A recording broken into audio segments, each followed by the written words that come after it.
الحمد لله رب العالمين وصلى الله تعالى وبارك وسلم على خير خلقه سيدنا محمد وعلى آله وأصحابه ومحبيه أجمعين أما بعد.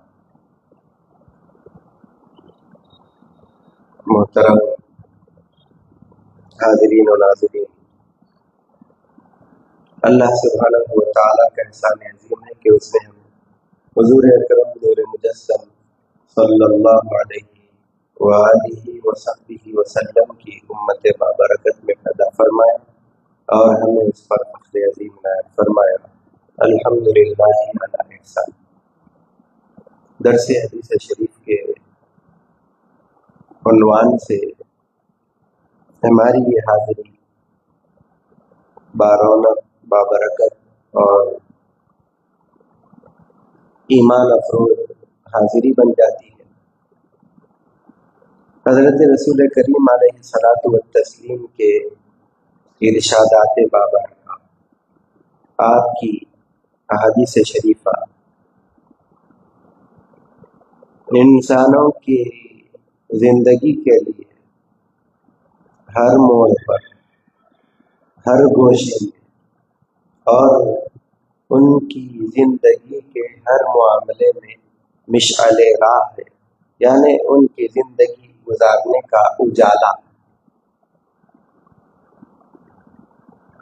ان دنوں حضرت رسول کریم علیہ الصلاۃ والتسلیم کی ناموس کی حفاظت کے سلسلے میں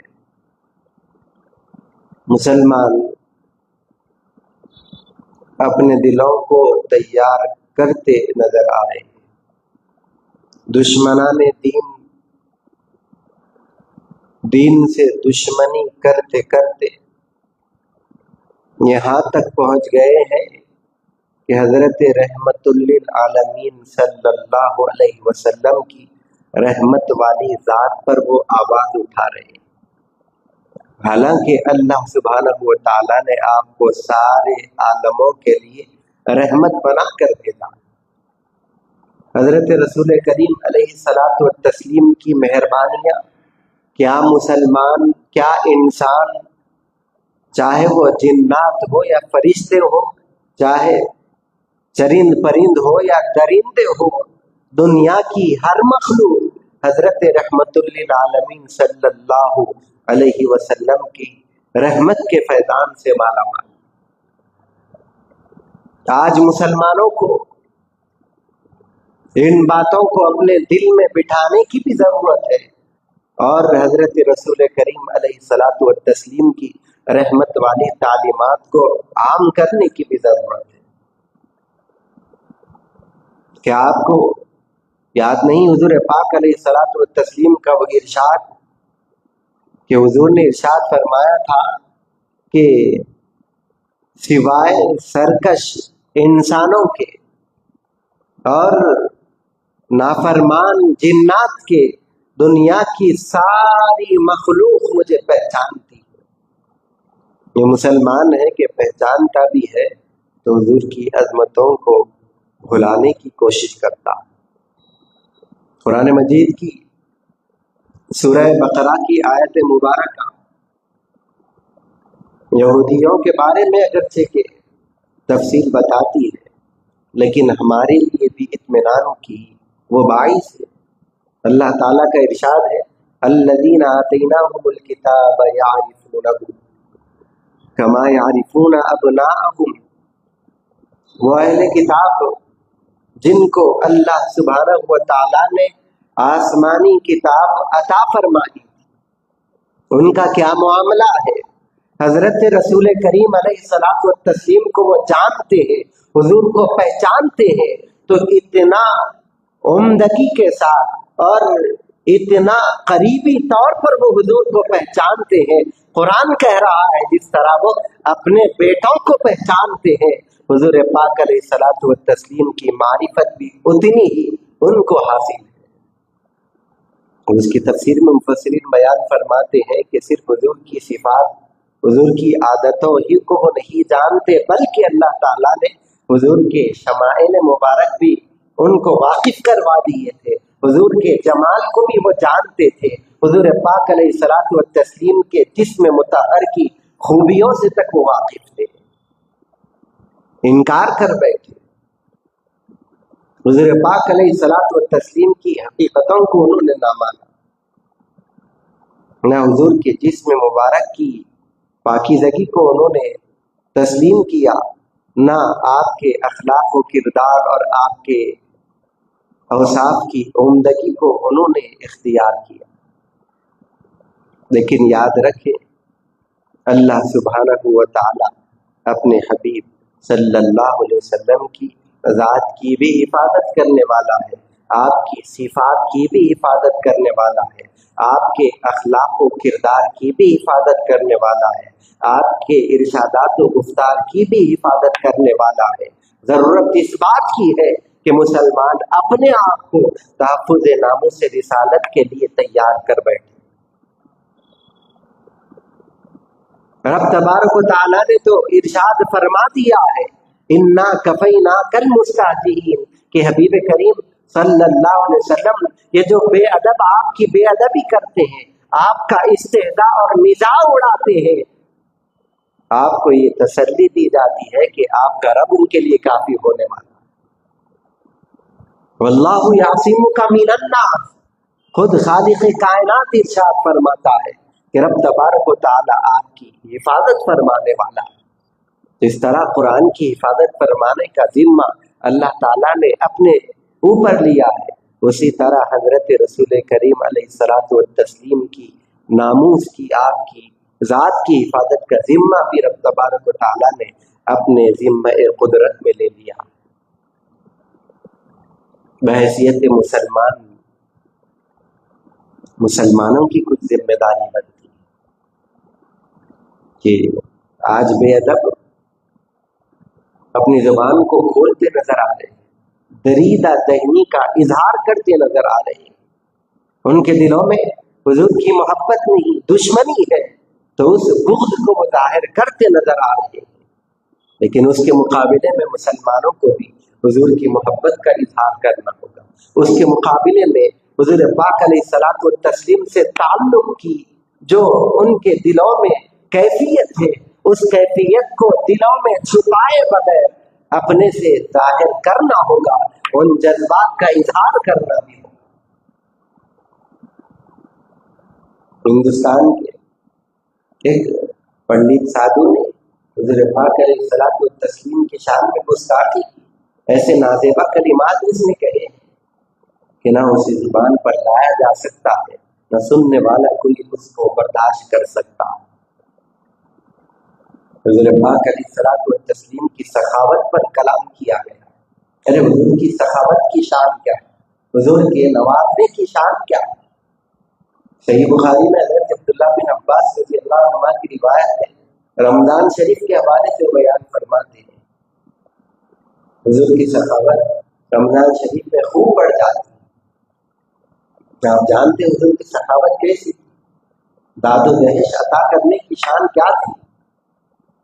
وہ فرماتے ہیں حضرت عبداللہ بن عباس رضی اللہ عنہ کہ کانا رسول اللہ صلی اللہ علیہ وسلم اجود الناس واجود ما يكون في رمضان من الريح المرسلہ، حضور پاک علیہ الصلوۃ والتسلیم لوگوں میں سب سے بڑھ کر سخی داتا ہے۔ رمضان آ جاتا تو حضور کی سخاوت اور بڑھ جایا کرتی۔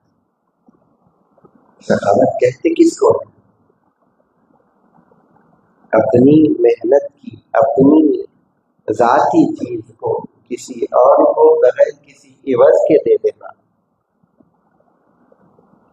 اور ایز پر ڈکشنری اس سخاوت کے معنی کو غور کیا جائے، جود و سخا کہتے ہیں، تو اس کے بارے میں آتا ہے کہ سامنے والے کی ضرورت کے مطابق اس کو عطا کرنا، ایسا عطا کرنا کہ جس کے اندر جود ہو، اس کے اندر یہ خوبی رہتی ہے کہ وہ اپنے اختیار سے کسی کو کچھ عطا کر سکتا۔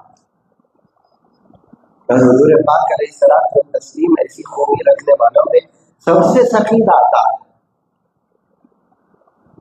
تو اس کے بارے میں بتایا جاتا ہے، حضرت عمدۃ المحدثین علامہ محمد خواجہ شریف رحمۃ اللہ علیہ فرماتے تھے کہ جھوٹ کے معنی کیا ہے؟ اعطاء ما ينبغي لمن ينبغي، جس کو جو چاہے، جس کو چاہے جو چاہے عطا کر دینا، یہ سخاوت۔ حضور پاک علیہ الصلوۃ والتسلیم کی سخاوت ایسی ہی تو تھی، صرف حضور نے اپنے خاندان والوں کو ہی دیا، دوسروں کو نہیں۔ بات ایسی نہیں، حضور پاک علیہ الصلوۃ والتسلیم نے صرف اپنے قبیلے کے لوگوں کو دیا، دوسروں کو نہیں۔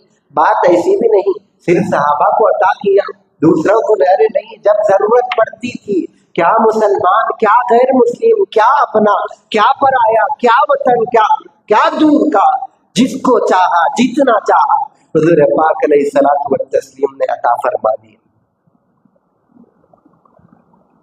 ایک چرواہے کا مشہور واقعہ حضور کی خدمت میں آیا، حضور کی جو عطا کرنے کی شان تھی دیکھنے لگا، حضور نے دیا، پھر دیا، پھر دیا۔ آدمی کسی کو کچھ دیتا ہے تو اپنے واسطے بھی کچھ رکھ لیتا ہے، لیکن وہ غور کر رہا تھا کہ یہ اتنا دے رہے ہیں کہ اپنے لیے کچھ نہیں رکھ رہے ہیں، اتنا دے رہے ہیں کہ بس حیرت کی اس کی انتہا نہ رہی۔ دوڑا دوڑا اپنے قبیلے کی طرف گیا، خاندان کی طرف گیا، جا کر کہنے لگا، ای قومی اسلمو، اے میری قوم کے لوگ سنو، محمد عربی کے دین کو تم قبول کر لو، مسلمان ہو جاؤ۔ کیوں؟ اس لیے کہ وہ نماز پڑھنے کی تعلیم دیتے ہیں۔ اس نے جو وجہ بتائی، کیا وجہ تھی؟ کیا وہ زکوٰۃ کی بات کرتے؟ کیا وہ حج کی بات کرتے؟ کیا وہ روزہ رکھنے کا حکم دیتے؟ یہ تو اسلام کے حقائق ہے، اسلام کے ارکان ہے۔ لیکن جس بات کی طرف اس چرواہے نے توجہ دلائی، وہ بات یہ تھی کہ حضور پاک علیہ الصلوۃ والتسلیم اتنا عطا فرماتے ہیں، اتنا سرفراز فرماتے ہیں، اپنے پاس کچھ جمع کر کے رکھنے کی انہیں فکر نہیں ہوتی۔ کہنے لگا، اے قومی اسلموا فإن محمدا صلی اللہ علیہ وسلم یعطی عطاء لا یخشی الفاقہ۔ ارے سنو، محمد عربی پیکر حمد و ثنا صلی اللہ علیہ وسلم اتنا عطا کرتے ہیں، اتنا عطا کرتے ہیں کہ انہیں ان پر آنے والے فاقے کا بھی کوئی ڈر نہیں رہتا۔ کیا ایسے حبیب کریم علیہ الصلوۃ والتسلیم سے متعلق کسی چیز کو ناحق لینے کی کوئی توجہ بھی کی جا سکتی، کوئی خیال بھی لایا جا سکتا ہے؟ ہرگز نہیں، ہرگز نہیں۔ حضور نے صرف انسانہ نہیں بلکہ جانوروں کے حق کو بھی دلایا۔ اونٹ کا واقعہ ہے، حضور کے قدموں میں آ کر، بخاری میں تفصیل ہے، اونٹ شکایت کرنے لگا، میرا مالک چارہ کم ڈالتا ہے اور مجھ سے کام زیادہ لیتا۔ حضور نے اس اونٹ کے مالک کو نصیحت فرمائی کہ ایسا مت کرو، یہ اونٹ تمہاری شکایت کر رہا ہے، تو تم اس کو کھلایا کرو، جتنا کھلاتے ہو اس کے مطابق تم کام لیا کرو۔ پرندوں کا واقعہ، پرندوں کے بچوں کو ایک صحابی لے کر آ گئے، اور اس کی جو ماں تھی پرندوں کی، وہ اڑتی ہوئی حضور کی بارگاہ میں آ گئی، حضور کی مجلس کے اطراف منڈلانے لگی۔ حضور نے ارشاد فرمایا کہ تم جو پرندے لے آئے ہو وہ اس کے لیے فکر مند ہے، جاؤ اس کے بچوں کو اس کے گھونسلے میں واپس رکھا۔ حضور کی رحمت کی یہ شان، چرند ہو کہ پرند ہو، حضور نے اپنی رحمت کی خیرات ان کو عطا فرمائی۔ مسلمانوں پر زیادتی کا تو کوئی تصور کیا بھی نہیں جا سکتا۔ حضور پاک علیہ الصلوۃ والتسلیم کی رحمت والی وہ شان، حضور کی سخاوت کی یہ شان، حضور پاک علیہ الصلوۃ والتسلیم کی جو عظمتیں ہیں، آج مسلمانوں کو اپنے دلوں میں بٹھانا ہو۔ حضور پاک علیہ الصلوۃ والتسلیم کی محبت کی خاطر ہمیں کیا کرنا ہے، وہ ذمہ داری ہمیں اٹھانی پڑے گی۔ ابو داؤد شریف میں ایک نابینا صحابی، اور پیسوں سے خریدی ہوئی ان کی ایک کنیز باندھی تھی۔ عرب میں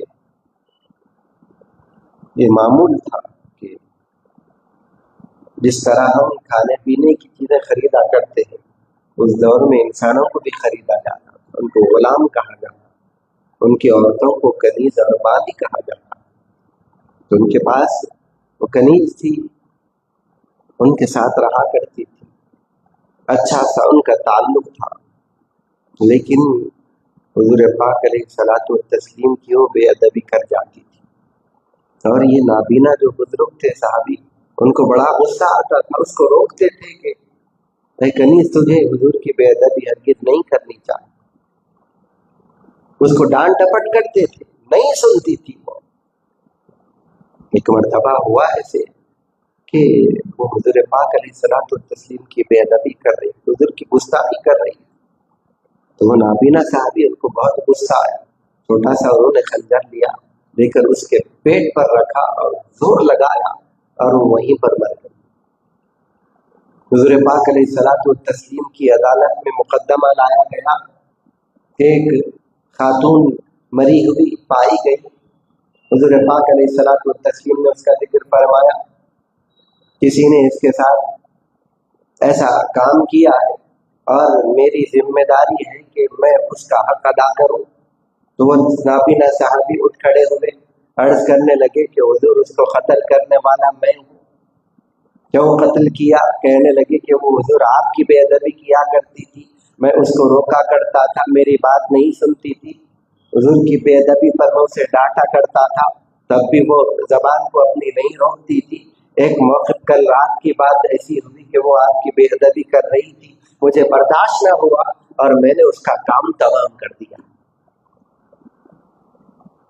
حالانکہ وہ میرے ساتھ رہا کرتی، حالانکہ میں اس کے ساتھ ایسا تعلق قائم کر رکھا تھا کہ موتیوں جیسے خوبصورت دو بیٹے بھی مجھے اس سے حاصل ہوئے، اس نے پیدا کی، وہ میرے دو بیٹوں کی موتیوں جیسے بیٹوں کی ماں، یہ سب میرے لیے اس نے کیا تھا، لیکن حضور وہ آپ کی بے ادبی کرتی۔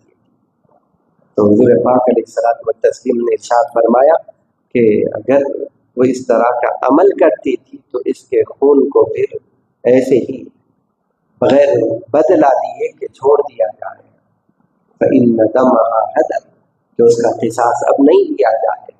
حضور پاک علیہ الصلوۃ والتسلیم نے اس سلسلے میں یہ وضاحت فرمائی۔ سنن ابو داؤد شریف کی روایت ہے، صحیح روایت معتبر، کہ یہ مسلمانوں کے دلوں میں جذبہ اور احساس پیدا کرتی ہے کہ ہم اپنے لیے سب کچھ گوارا کر سکتے ہیں، لیکن جب بات حضور کی محبت کی آ جائے تو سب کچھ قربان کرنے کے لیے بھی تیار۔ آج سے 1000 سال پہلے یا کچھ وقت ہلاکو خان کا دور،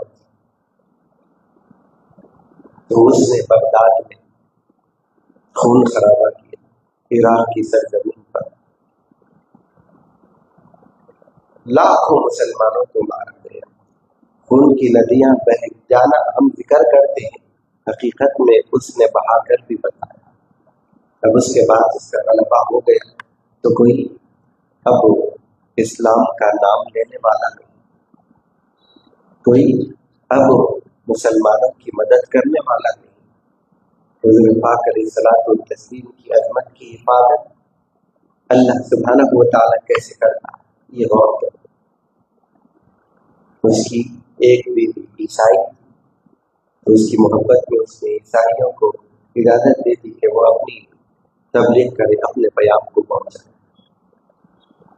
تو عیسائی لوگوں کو عیسائی بنانے میں مصروف ہو گئے۔ ایک وقت ایسا آیا کہ عیسائیوں کا ایک بڑا آدمی ہلاکو خان کا، منگولوں کا، کہ وہ گئے تھے اس علاقے سے، ہندوستان کے اوپر کا جو علاقہ تھا اس کو منگول کا علاقہ تھا، یہاں سے جا کر اس نے عرب کے علاقے میں، عراق میں اس نے خون خرابہ کیا۔ اس کی بیوی عیسائی ہو گئی، نتیجے میں عیسائیوں کی تبلیغ ہونے لگی، یہاں تک کہ ایک حکومت کا وزیر اور منسٹر بھی عیسائی بن گیا۔ تو بڑا آدمی تھا، وہ عیسائیت کو قبول کر لیا، جشن منایا گیا، بڑی دعوت کا محفل کا انتظام کیا گیا اور عیسائیوں کے عالموں کو بلایا گیا۔ تو ایک عیسائی عالم اٹھ کھڑا ہو کر تقریر کرنے لگا، تقریر کے دوران اس نے اپنی زبان سے بے ادبی کی، حضور پاک علیہ الصلوۃ والتسلیم کی گستاخی کر دی۔ ایک کتا وہیں اس جلسے سے دور بندھا ہوا تھا، جیسے ہی اس بے ادب عیسائی عالم نے حضور کی بے ادبی کی، وہ اپنے آپ کو زنجیروں سے آزاد کرتا ہے، آ کر اس پر حملہ کر دیتا ہے اور اس عیسائی عالم کو زخمی کر دیتا ہے۔ بیچ بچاؤ کیا گیا، اس کو بچایا گیا، سن نہیں رہا تھا، کتا بڑے غصے میں کہ اس کو مار ہی ڈالے، کاٹ ہی ڈالے، پھر بھی کتے پر قابو پا لیا گیا، اس کو لے جا کر بند کر دیا گیا۔ لوگ کہنے لگے تم نے حضور کی بے ادبی کی ہے، اس وجہ سے کتے نے تمہارے ساتھ ایسا کیا۔ وہ کہنے لگا ہے ایسی بات نہیں ہے، میں جب تقریر کر رہا تھا میں ہاتھ ہلا رہا تھا اشارے سے، تو وہ سمجھا کہ میں اس کو مارنا چاہتا ہوں، تو اس وجہ سے آ کر اس نے حملہ کیا۔ دوبارہ اس نے تقریر کی، دوبارہ اس نے اپنی گفتگو شروع کی، پھر اس نے حضور پاک علیہ الصلوۃ والتسلیم کی بے ادبی کی۔ پھر وہ کتا اگرچہ کہ زنجیروں میں بنا ہوا ہے، زنجیروں کو توڑتا ہوا آتا ہے، مجمع میں گھستا ہوا اس عیسائیوں میں سے جو بے ادبی کر رہا تھا اس پر وہ چھلانگ لگاتا ہے، اس کے حلق کو پکڑ لیتا ہے، اس طور پر ایسا اس کو کاٹتا ہے کہ وہ شخص وہیں پر مر جاتا ہے۔ حضور پاک صلی اللہ علیہ وسلم کی بے ادبی کی گئی تو جانور کو بھی برداشت نہیں ہوا، کتا بھی غصے میں آ گیا، آ کر اس نے جو کچھ اللہ نے اس کو صلاحیتیں دی تھی، دشمن دین پر، دشمن رسول پر حملہ کرتا ہوا اس کو قتل کر دیتا۔ جب اس منظر کو لوگوں نے دیکھا، کوئی اتفاق کی بات نہیں تھی، کتا پاگل ہو کے اس طرح کر دیا، کسی کو نہیں کاٹا، بلکہ بڑا مجمع تھا، بہت بڑا، اور جو بے ادبی کر رہا تھا آ کر اسی ہی کو کاٹ کر قتل کر دیتا، مار دیتا اور ختم کر دیتا۔ اس منظر کو دیکھا تو 40,000 یعنی 40,000 عیسائی جو لوگ تھے اس علاقے کے، وہ توبہ کرتے جو غیر مسلم تھے، مشرف و اسلام ہو گئے۔ حضور پاک علیہ الصلوۃ والتسلیم کی حفاظت کی ذمہ داری اللہ سبحانہ و تعالیٰ نے اپنے ذمہ کرم میں لی، اپنے ذمہ قدرت میں لی، لیکن ضرورت اس بات کی مسلمانوں کو کہ جب کوئی ہمارے درمیان، ہماری ریاست، ہمارے ملک میں اگر کوئی ایسی حرکت کرتا ہے تو ہمارے اپنے ملک کے قانون کے مطابق اس کو سخت سے سخت سزا دلوائی جائے۔ ہم اپنے جذبات کا اظہار، اپنے احتجاج کو ہم آج درج کرتے ہیں اور آئندہ بھی اس جذبے کو ہم اپنے دلوں میں تازہ رکھیں گے کہ حضور پاک علیہ الصلوۃ والتسلیم کی ناموس کے لیے سب کچھ قربان کرنا یہ کتاب و سنت کا قانون ہے، اور ہم اپنے آپ کو اس کے پابند بناتے ہیں۔ اللہ سبحانہ و تعالی ہم سب کو توفیق خیر عطا فرمائے۔ پروردگار عالم تڑپنے بھڑکنے کی توفیق دے، دل مرتضیٰ سوز صدیق دے، قوت عشق سے ہر پست کو بالا کر دے، دہر میں اسم محمد سے اجالا کر دے، صلی اللہ علیہ وآلہ وصحبہ اجمعین، والحمد للہ رب العالمین۔